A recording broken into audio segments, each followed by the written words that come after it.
All right, here we are with homework number 4, inscribed angles. So we learned that an inscribed angle is 1/2 as much as its intercepted arc. So on problem number 1, if the angle is 88, the arc that it intercepts is going to be twice that. So we've got 176 for that arc. And the next one, we have a total. We don't have the arc or the angle, but we can figure out the arc measure. So that's going to be 360 all the way around minus 86, this much, minus 156, which is this arc. And that difference is going to give us the remainder here.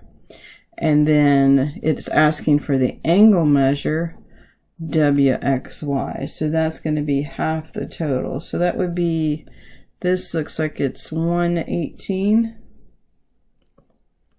So half of that would be 59.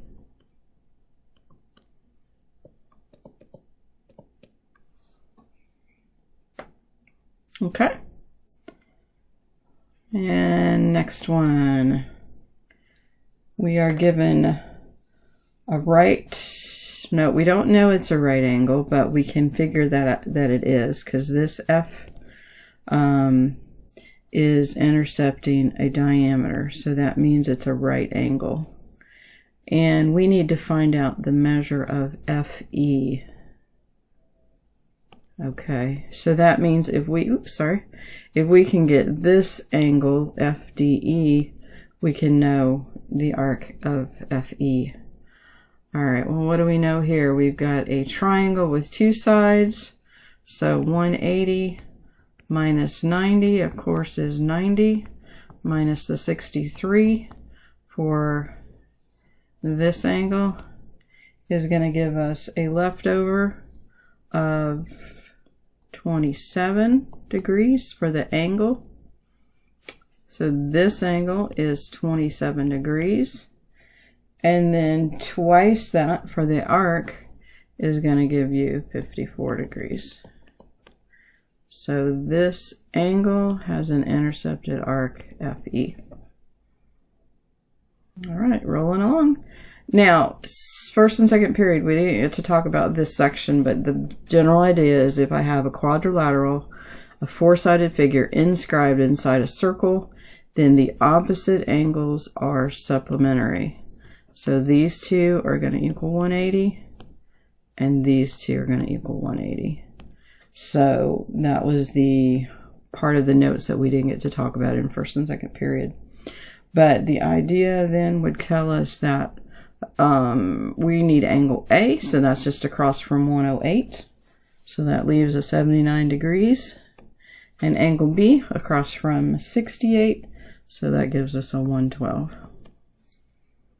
Not too bad there. All right, so now we're going to have some missing measures. So we have 67 is 1/2 of 16x minus 10. You can set this up one of two ways. So you can say 67 is 1/2 of its arc, 16x minus 10. But the first thing you may want to do there is multiply both sides by 2.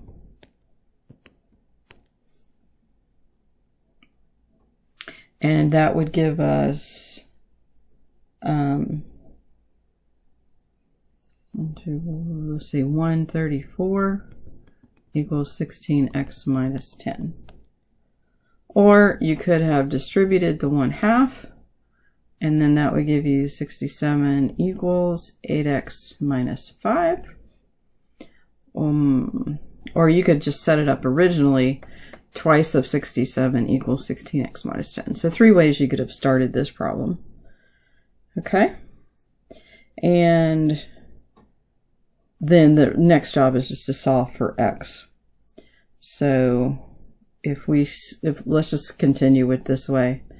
And if I add 5 to both sides, so I'm going to get 72 equals 8x. Divide by 8. 72 divided by 8 is 9. And we just had to solve for x, so we're done on that one.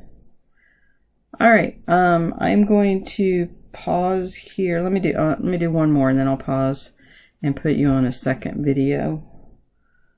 Okay. 11 is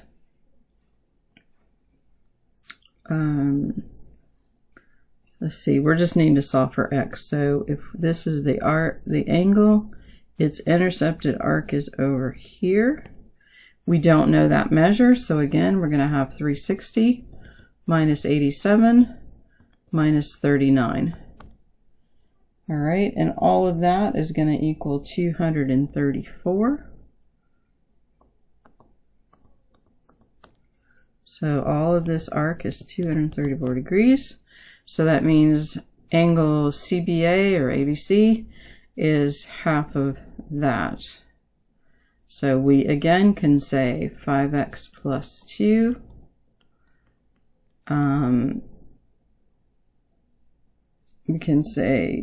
We can double this.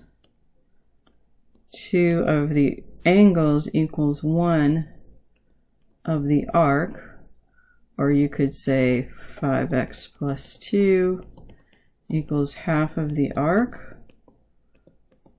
It's just however you want to work it out. So if we go this way, 5x plus 2 equals 117. 5x, subtract 2 from both sides, equals 115, and then divide both sides by 5. So x equals, that would be 223. So x equals 23. All right, that's the first page. I'm going to stop and just make sure my volume is on, because I don't think it is. And we will talk to you on page 2. Bye-bye.